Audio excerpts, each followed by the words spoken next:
Shanghai, and welcome to our workshop, The Governance Without Bureaucrats. Our workshop is hosted by the CityScienceLab at Shanghai, which is a joint lab by MIT CityScienceLab and Tongji University, College of Design and Innovation.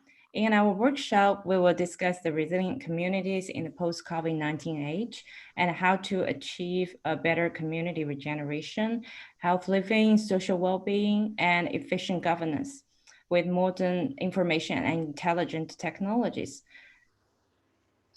So we have a very compact agenda today, and we're going to have an opening speech by our dean, Professor Lou Yongqi, who is also the main director of the CityScienceLab at Shanghai.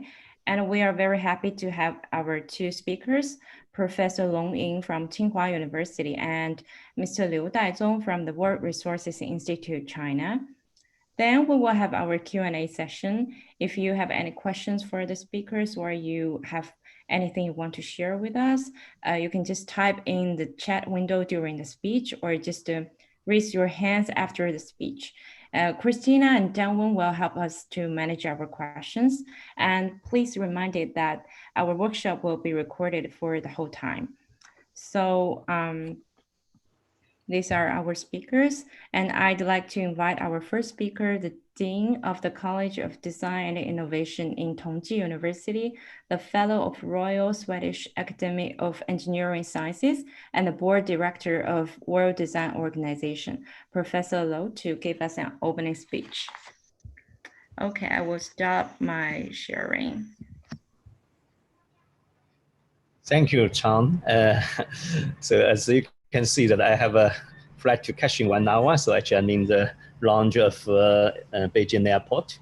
Dear City Science Summit 2020 participants, and welcome to our session, Governance Without the Bureaucrats. As Chan introduced, I'm a Professor Lou Yongqi, the Dean of the College of Design and Innovation at Tongji University. And Tongji joined the City Science Network in 2017. As a leading design school in Asia, actually, our most important mission is to educate the leaders of design and innovation for the next economy and society. To fulfill that goal, and we extend the design-driven innovation paradigms in 2 areas. One is design in science and technology. Another is design for social innovation. So then, I mean, maybe you know why the reason, I mean, City Science Network is something that we must be a part of it. And for example, at Tongji, and we spend a lot of efforts to blur the boundary between the university campus and its neighborhood, and to create an ecosystem to connect the above-mentioned 2 areas. And today, I mean, I especially want to say a few words on community. When imagining the most innovative places in a city, and one would like think of innovation campuses, high-tech parks, downtown areas, the CBDs, university campuses, and the research institutions, etc., etc. And it has been a common sense for many. Today, few would doubt that innovation thrives in city. However, the urban communities that occupy the largest land use area in the city are often lies outside the scope of this vibrant image. From academic perspective, and this misconception has its roots in the development of contemporary architecture and urban planning since Athens Charter. And following this tradition, the urban community has long been regarded merely as a set and setting for daily life and leisure. And the commune urban environments were and are designed as place where people can live and relax while consuming and enjoying products produced by other parts of the city. In a particularly innovation chain from invention, engineering, design, production, and distribution to use and recycling. And the community sits at the consumption end, which is a back end of innovation, and it is isolated from the innovation production occurring in other parts of the city. Although the phenomenon and garage culture in Silicon Valley, I mean, that began in 1930s and has flourished since the 1970s, is a kind of a legendary example of the connecting between community and innovation. The potential that the urban community have to drive innovation has not received sufficient attention. I always have a hypothesis, and a lot of my students are working on this topic.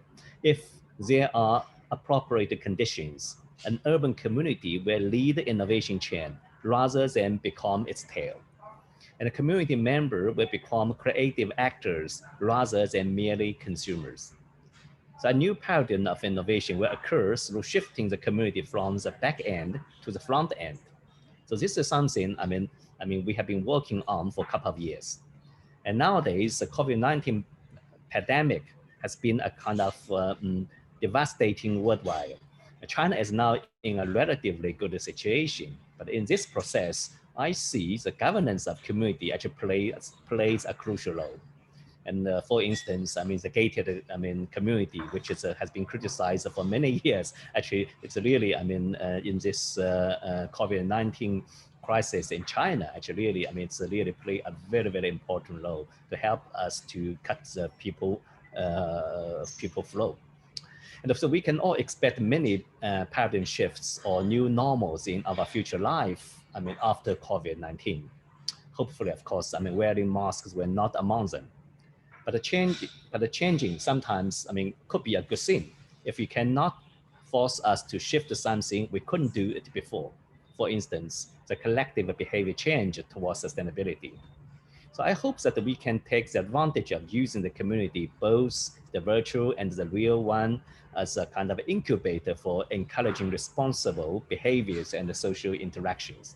With it, we will be able to nudge or drive societies towards a possible social change at the larger scale and do so much more easier and effectively. So in this process, the city science logic, methods, and tools can do tremendous things. I believe that our two keynote speakers, Professor Long Ying and Mr. Liu Daizhong, and will cover these topics in their talks. So Professor Long and Mr. Liu, thank you very much for your support. And I also like thank my colleague, Dr. Liu Chang and Dr. Guo Weiwei for organizing this session, and thanks our facilitator, Dr. Christina Pazzarini, and thanks all of the audience for being together with us tonight. Please enjoy the session. So I stop here and let's work on our two keynote speakers. Thank you very much. Thank you, Dindo. Okay, thank you, Professor Low, for the opening speech. Then let us warmly welcome our first keynote speaker from Professor Long Ying. I'm Weiwei Guo from Tong University. Let me introduce some about Professor Long. Professor Long is now working in the School of Architecture, Tsinghua University. His research focuses on urban science, including applied urban modeling, urban big data analytics and visualization, quantitative urban studies, planning sport systems, data augmented design, and future cities. He has an education background in both environment engineering and city planning. Before joining Tsinghua University, he has worked for Beijing Studio of Beijing City Planning as a senior planner for 11 years. Dr. Long's academic studies creatively integrated international method and experiments with local planning practice. He has published almost 200 papers and lead over 20 research and planning projects. His founded projects ranged from international organizations like World Bank, WHO, internet companies like Alibaba, Baidu, local governments like Beijing, Chengdu, and so on, to central governments like the NCFC. Dr. Long is also the founder of Beijing CityScienceLab. It is an open research network for quantitative urban studies. Okay, let's begin, Professor Long. Okay, thank you, Professor Guo, for the introduction. Okay, first let me set my timer and share my screen. So today, I am very delighted to be here to share our recent study and recent thinking about technologies and cities, actually.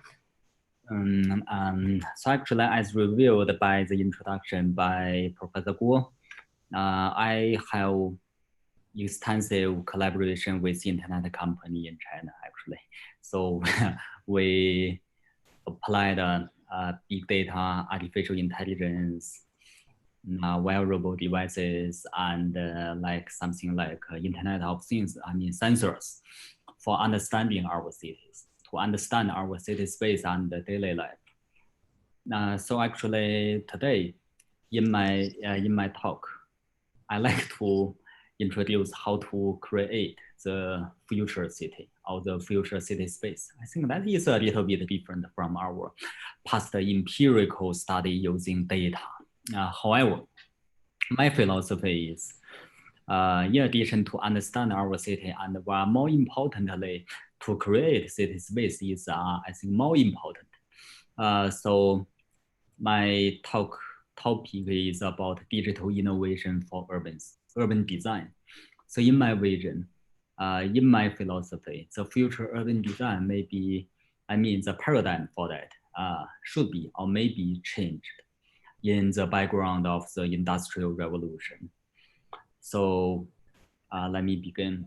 Firstly is the background. I think when we are talking about urban design, I think urban space is very important and the most important component for our cities. I think in both developing countries and the developed countries, or the developing cities or the developed cities, our urban space is always associated with different or substantial problems like the boring, lacking of design and maintenance, flexibility is very limited.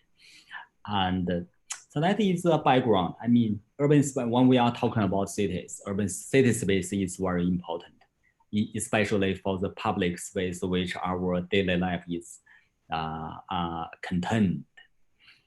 And on the other hand, I think our daily life, all the activity in the public space is also in transition. For example, currently we have the so-called online meeting, online working from home, as well as the online shopping, which is very common in China. And we also have online exhibition and online concerts. So that is our era, our time. I mean, a lot of things is changing and different from 10 years ago, I think. And the right image, I mean, the image on the right, I mean, actually is from the exhibition from UABB. We have observed five volunteers, I mean, from different careers. So we can see screen time, screen use is very common and our daily life is fragmented. So that is our era. I mean, almost everything is in transition. So actually, how to accommodate the change, how to accommodate the increasing demand or the transition, the demand, and I think the urban design should be adjusted. I mean, the methodology for urban design, methodologically and in nature, actually.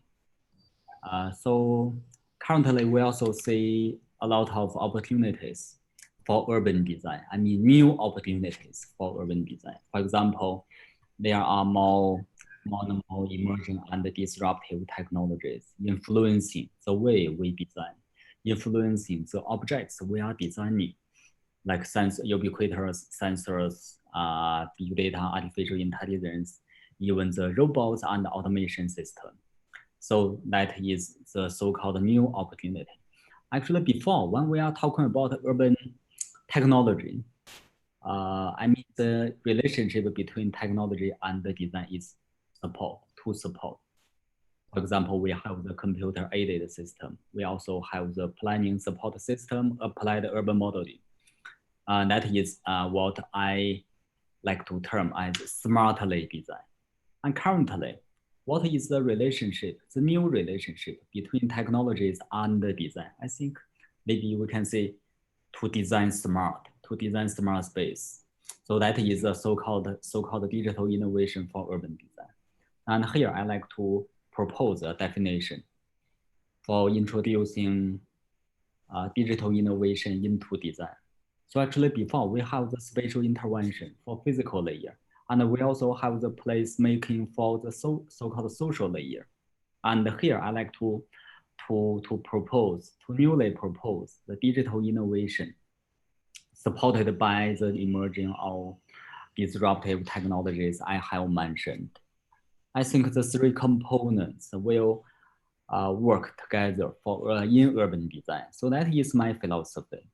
And here is the so-called relationship between the spatial intervention, placemaking, and digital innovation.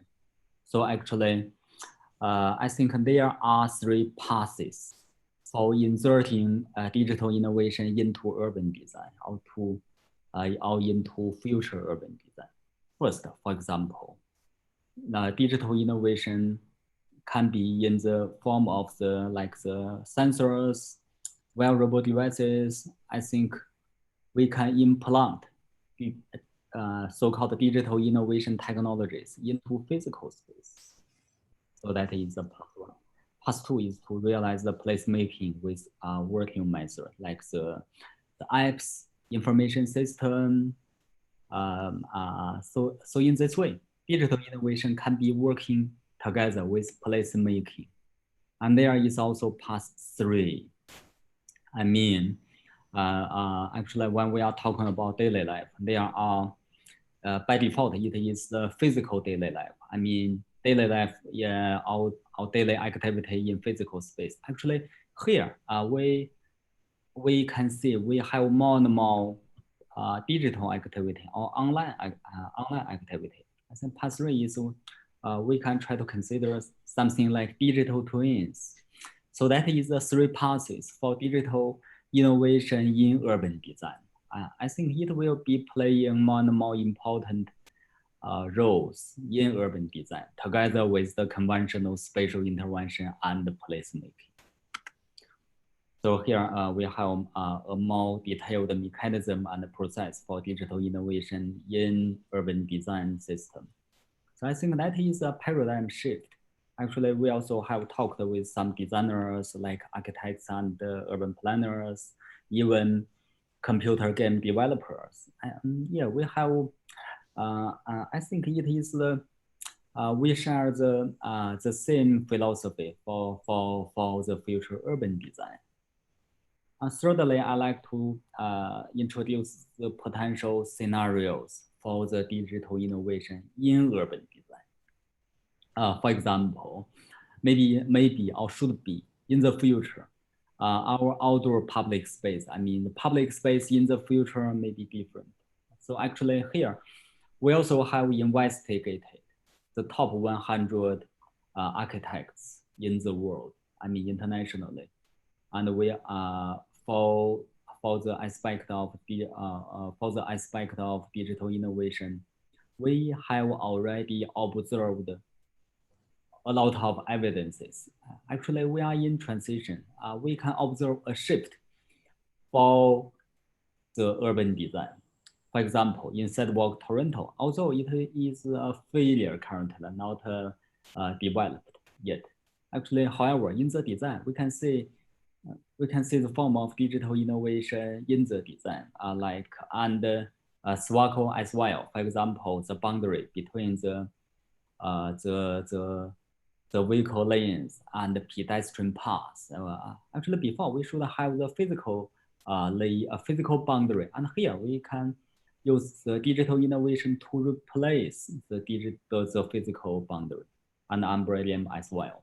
I mean, to smartify our physical space, physical public space. And Huai Yuzhou is from our school, a PhD student from landscape architecture department. And in the sponge city design, I mean, he combined several types of sensors with the physical layer and to promote the performance of the space. I think there are a lot of practices for smartified public space like SOM using the lighting techniques for the building facades and Arupa as well. Actually, and Nike also has designed the public space in this way. I think in urban design, I think buildings are also very important. I think there are more and more discussion about smart building, smart physical building. Yeah, that is ongoing.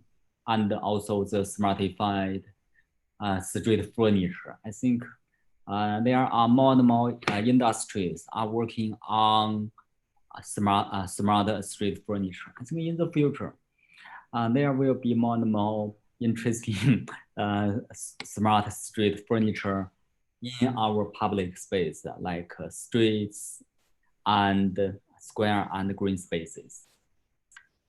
And some furniture like this, like the screens and the facilities providing power and internet services as well. And the placemaking to be smartified as well.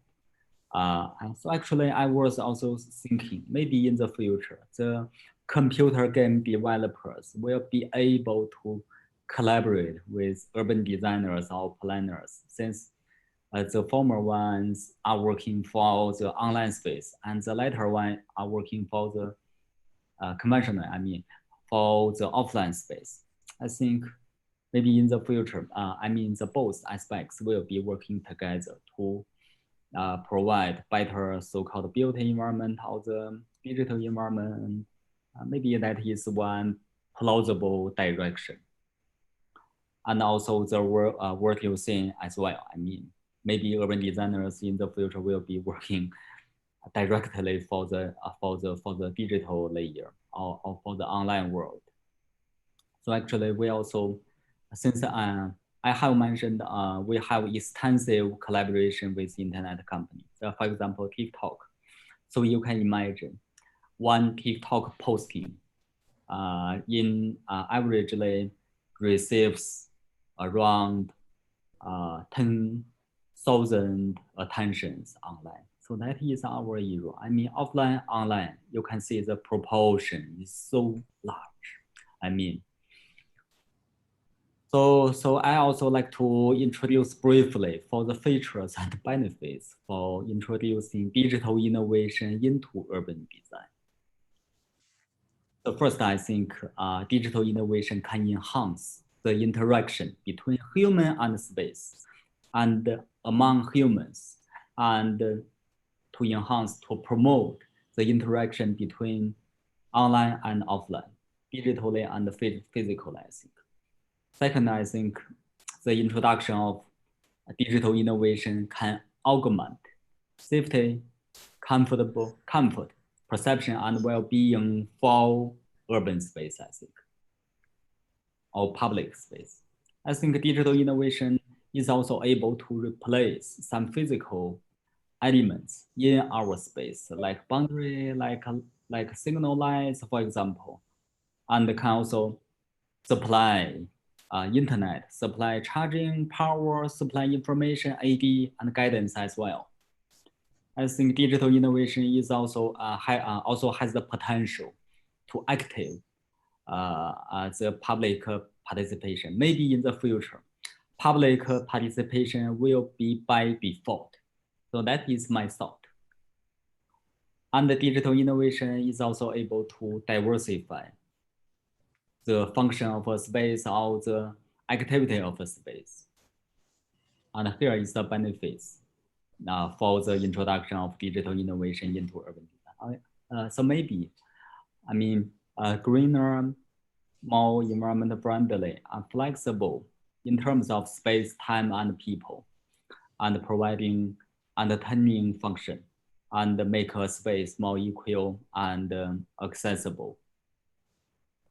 Here are some examples for the combination of the three elements in urban design: spatial intervention, placemaking, and digital innovation. The scenario one, only spatial intervention. We adjust the form, the geometry for a space to provide a better space to people. That is what conventional urban design is doing, actually. And in some cases, we also only have the scenario for placemaking, for social event, for public participation. We only do intervention for socially, rather physically. And scenario three is a combination for spatial intervention and digital innovation. And in some cases, we can also have only digital innovation. I mean, we do design for online world, rather physical world. So that is scenario 6. So anyway, I think in the future, the paradigm or the form of the components for urban design should be and will be changed a lot. I think not to mention urban design, I think architecture design will also be in transition in the future in such a time, I mean, driven by disruptive technologies. Lastly, I like to briefly introduce several cases. Actually, since I have mentioned, we have investigated the top 100 architecture companies, I mean, design companies in the world. There are emerging cases in such a direction. I mean, for example, we have found some cases in design. We also have found some cases already developed. And there are also some discussion. So anyway, I think the most important design company are working, have started to working or thinking in the direction I proposed in my talk today. For example, there are a lot of design companies working on the direction and design cases, and in China as well. In China, we also have more similar cases embracing the digital innovation in design or in development. For example, for the overall design and for the single and partial design. And in our lab, we also have some proposed some designs in computations, in different computation. Actually, since my lab has been focusing on understanding our cities and for how to create a city. Well, we may have some thoughts. We do not have very well established and developed projects, and we only have some thinking in some computations, in some studios, for example. And I think that is my very preliminary thinking in the past several months. Okay, that's it. Thank you. Thank you, Professor Long's speech. So, Tom is the second one. Yeah. Thank you, Professor Long. Thank you for your incredible speech, and which gives us a very great vision for the future, especially after the COVID-19. And I believe the digital innovation will be becoming more significant in the future development. So next, if you may, I'd like to introduce our second keynote speaker, Liu Daizong, who is the China Director of World Resources Institute, Ross Center for Sustainable Cities, and the Director of Communications for WRI China. Mr. Liu has over 20 years working experience in urban development strategy, planning and design, urban transportation policy, as well as big data and the new mobility innovation. He is appointed as an expert with Concealer's Office of the State Council, UNESCO, World Bank, and Asian Development Bank. So welcome. Yeah. Thank you, Dr. Liu. Can you hear me? Yes. Okay. Let me share my room, my screen.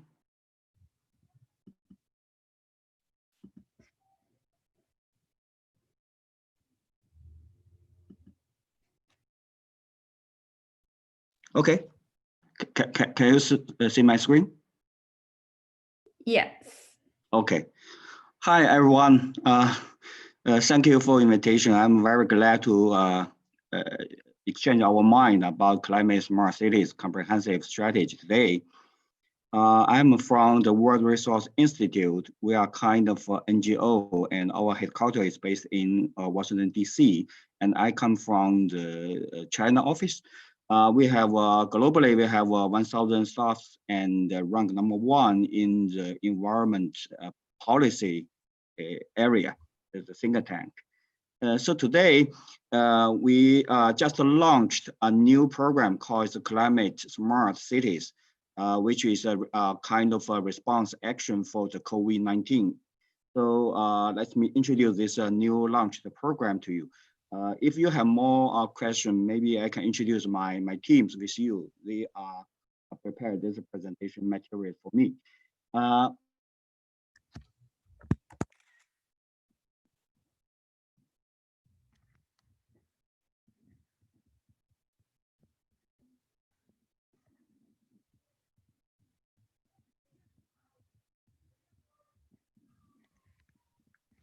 Sorry, it's my computer or...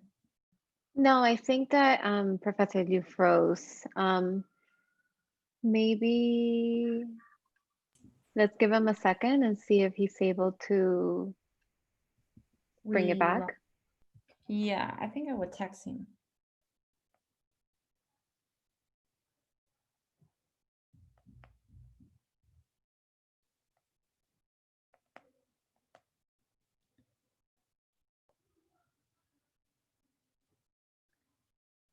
He is not here, right? He might have gotten booted out. Mm-hmm. Maybe it was too much to be screen sharing. But I think that he might be coming back in. So maybe let's give it a minute, and then if not, then we can get into some questions while we wait for him to come back. Yeah. We have a question for Professor Long Ying here in the chat window. Yes, Yeah. I already noticed the question. I think I appreciate it a lot. I also admit the adverse function or impact of the technology on city space or on citizens, and that is I have been thinking about that. For example, the digital divide and the so-called technology may be promoting, maybe making people more segregated. So actually, we are also working with Tencent, I mean the internet company in China, and we have released a report on future city space driven by emerging and disruptive technologies. The main purpose for that report is not to imagine what the future city space will be looking like. Actually, we are trying to alert, to promote cautions for planners and designers. I mean, what technologies will be leading our city space or city in the future. So actually in that report, we have proposed some cautions for the technology impacting city space. Yeah, yeah, really to tell the truth, I in my talk today, the main focus is is at the methodology level, not the society or the essence level or the nature level. I think methodologically, digital innovation will be quite helpful for bridging physical, social, and technology or the digital layers. I think in the future urban design, we should not forget the digital layer. Sorry. Can you hear me now? Yeah, yes, you're I already Seems- finished them. I'm so sorry. Seems I have some technical problems. Yeah. So why don't we let Professor Long finish his thought, and then we can get back into your presentation. Okay. I think I am going to conclude my answer to the question. So yeah, I appreciate. I also appreciate the words or the negative impact of technology on city space. That is my concern, and we have some answers in the with space. I mean the co-author the report together with consent. If you have interest, you can Google Beijing City Lab, and in the projects channel we have that report. We have some answers in that report. Yeah, thank you so much. Perfect. Thank you. Go ahead. Okay, sorry. I think I don't know why, but I offline. So let me continue. Because this new program called the Climate Smart Cities. It's kind of a response action from WRI China to the COVID-19. So you can find here, it's a clearly globally, you can find that we have almost the second wave of the COVID-19, in particularly like in Spain, in UK, it's a second wave from the end of the August. So the COVID-19 impact globally is still here, but in China, we control very well. And let's see the COVID-19, how impact on the China's economic. You can find the GDP here and how China go back to normal. A lot of indicator like the property sales, the coal consumption, and the road traffic. You can find it's really back to the normal. And then some PMI that's index also show you how the China's economic be impacted by the COVID-19. So this is just a kind of background information for you. And secondly, the first challenge from the COVID-19 is how is that the urban density is the right things. So this is the first question we need to answer.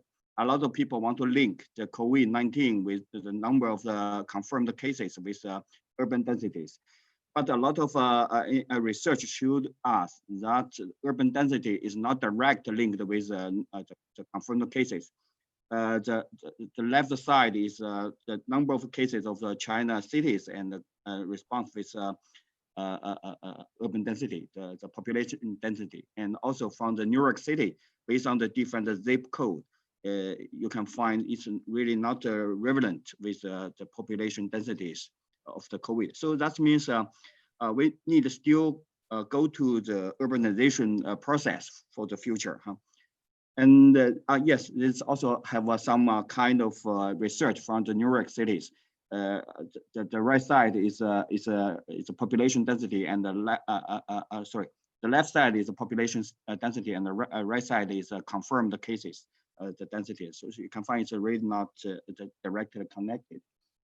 And the question to China now is about the revenge, the pollution. So you can find in the end of the January, the NOx, the pollution in China is really good. But after the March, you can find it's a comeback. And from the right side of figures, you can find in Beijing, Guangzhou, Shanghai, and Shenzhen, it's a first line, the tier line, the tier one cities, all the pollutants is going back. So this means we also need to have some more smart decision how we move forward. So the conclusion is coming from the Christina figures that say it's very interesting sentence. That's we are not build the old back. We need to build forward. So this is why we need to think about how to build China back better from the COVID. Do we want to go to the old normal? That's a very pollutant air pollutant issues or traffic congestion issues, or we need to use that opportunity to build a new future, a new normal. So this is why we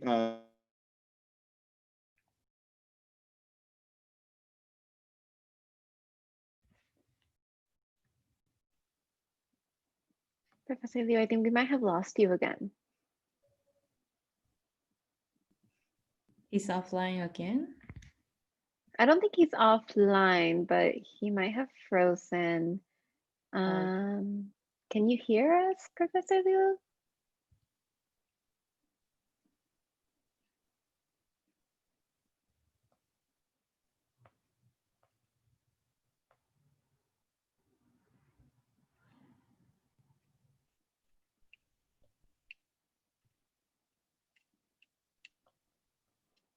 Okay, I think that he might have gotten booted out again. Right. So there is another question in the chat. We can go ahead and do that one while we wait for him to come back online. So Anki is asking Professor Long, how do urban architectural and landscape design students need to be trained in this smart urban space area? Yeah, okay, Christina. Yes, thanks. So actually, by the way, I have relayed a message to Daizong for his offline, actually, and to aware him where we. So Anti's question is about the education. Yeah, that is very interesting. Actually, I have no idea about the overseas, the international education for designers. And as far as I know, for the mainland China system for architects and landscape architects and urban planners or urban designers, most of the courses or the trainings are for the physical layer, I think. How to optimize the urban form, how to optimize the geometry or the shape of a space.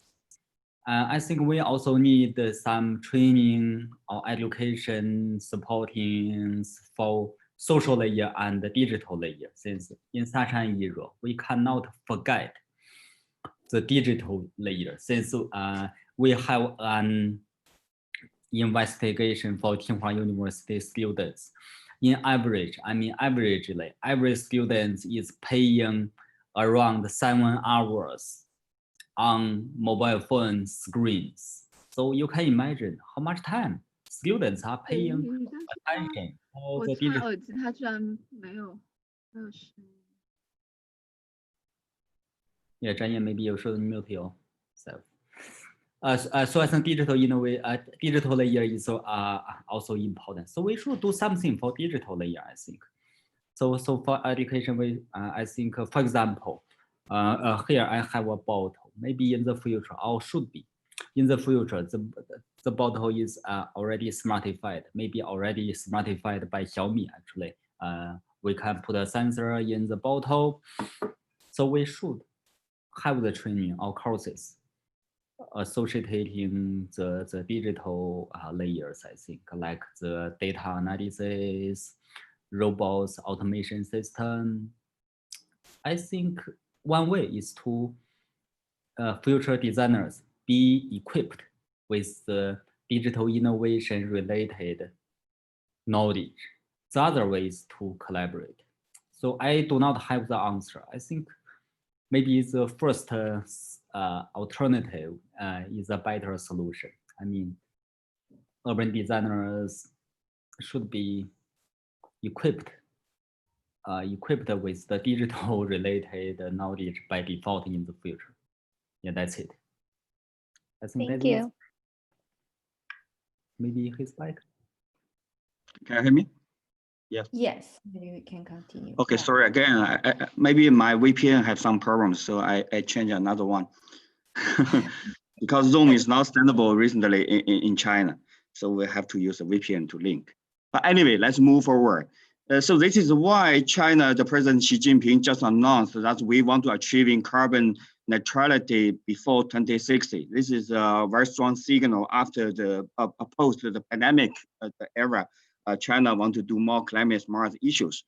So this is the urban challenges. That's means by the climate risk. We are listed here. Most of people when we talking about resilience or climate, they are very focused on the water issues or flooding issues. But actually, they also have other issues like this year, COVID or the heating or the air pollutant. They are even the factor of infrastructure of the electricity is also another risk from the climate issues. So This is why, at least here, is a lot of challenges that the urban need to solve by the climate risk. And then we need to thinking the climate smart cities. We need to have a very comprehensive strategy. So I want to list our strategy here as a 3P. One is a climate smart for the people and for place and also for process. So this 3P means people means we need to create a climate smart 15 minutes the neighborhood, the community. For place, that means we need to have a very resilience, the built environment, and also lifeline infrastructures. And the process means we need to have enhance our climate governance. So this is a very comprehensive strategy we want to promote to the China, the local government. For example, first one, what is the climate smart for the people? We need to identify the climate risk and improve adaptation capacities and also establish the planning and the design guidelines. So this is a whole picture because today the time is not enough for me to introduce everything. But in China, like Beijing and Shanghai already put the 15 minutes the neighborhood strategy into their master plan. And for example, like Shanghai, they want to have a 15 minutes to the neighborhood by the year 2035. And Beijing just announced that that's a quite similar strategy by the 2017. So they want to have everything's life cycle within the 15 minutes, the working neighborhood. So based on this one, we can face the challenge of the urban challenge about the heating issues, about the extreme weather, like poor healthy and the pandemic, air pollution, housing affordable. So they have combined a lot of vision together for the 15 minutes neighborhood the strategy. And we also show some case to Chinese local city how to make 15 minutes the neighborhood strategy more climate adaptation. For example, we use a case from the New York City. New York City have a cool roof program, so they can identify which building using the green roof or cooling roof, they can reduce the air conditions, the cost, and also can reduce the temperatures to face the high temperatures, the heating challenges. So this is a kind of a program we can combine with the 15 minutes, the neighborhood action plan to really do some cases. And besides that one, we also can find other actions we can integrate with that 15 minutes neighborhood planning, make that plan more climate smart. Include like a low carbon transportation, vertical planting, green streets, public engagement and education, and also the vertical gardens. So blah, blah, blah. So this is kind of action based on one. And also we need to help China's local cities to build a community work strategy. That includes the design approach and sustainable financial model, and also community climate risk and investigation tools. So WI today, we are doing quite similar process with the Shenzhen, the local government. We select almost 15 the communities, and we start to identify the climate risk based on the different the communities and do kind of the survey. So this is work is still ongoing.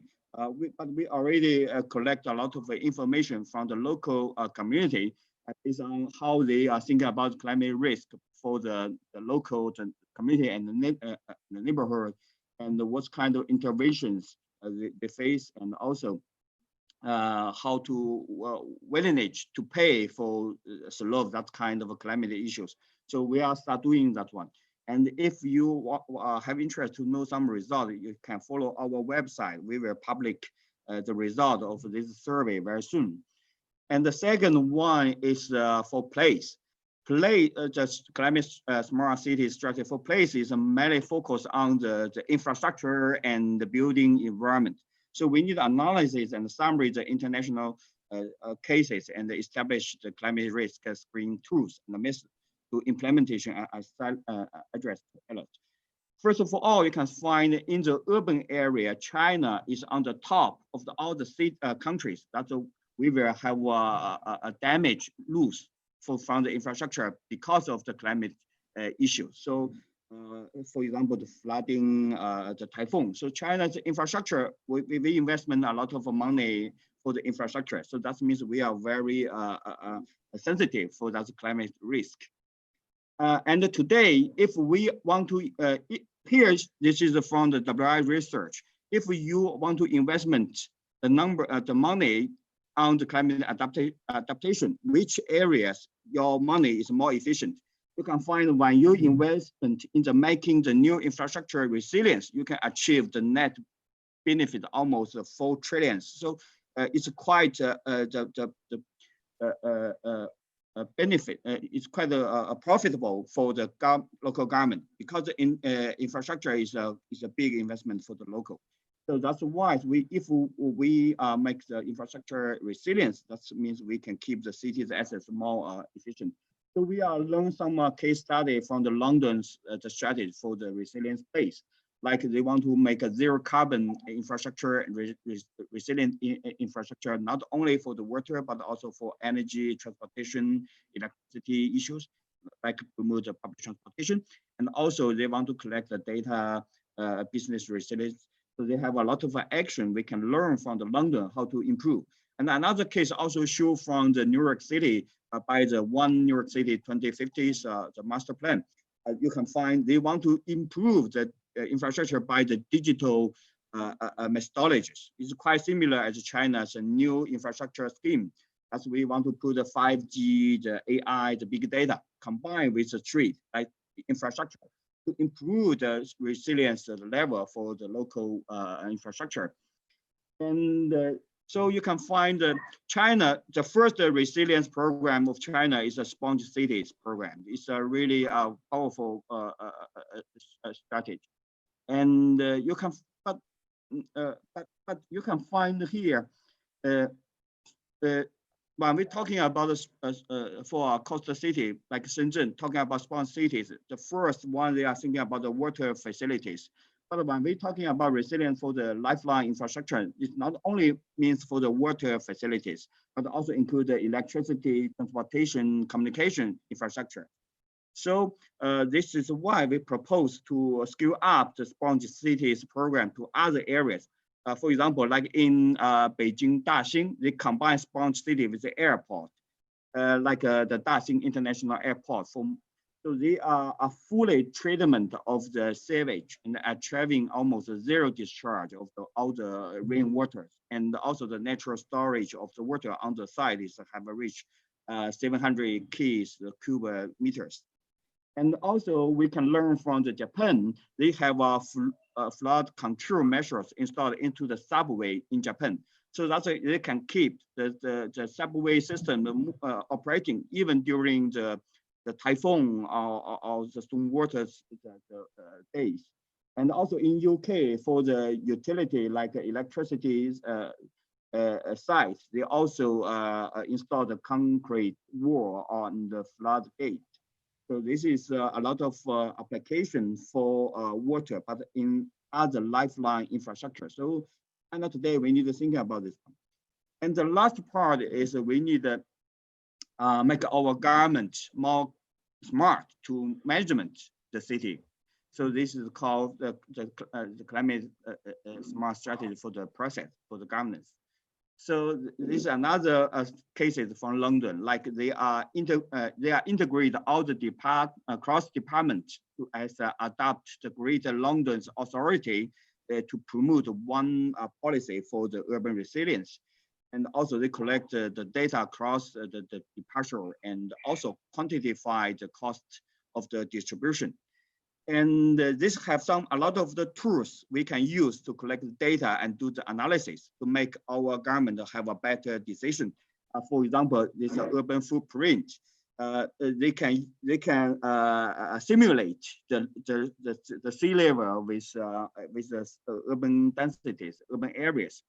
And the dark orange here indicates that the special food areas and impacts passes in Miami of Florida. So this kind of tools can really impact on the local, the real estate market.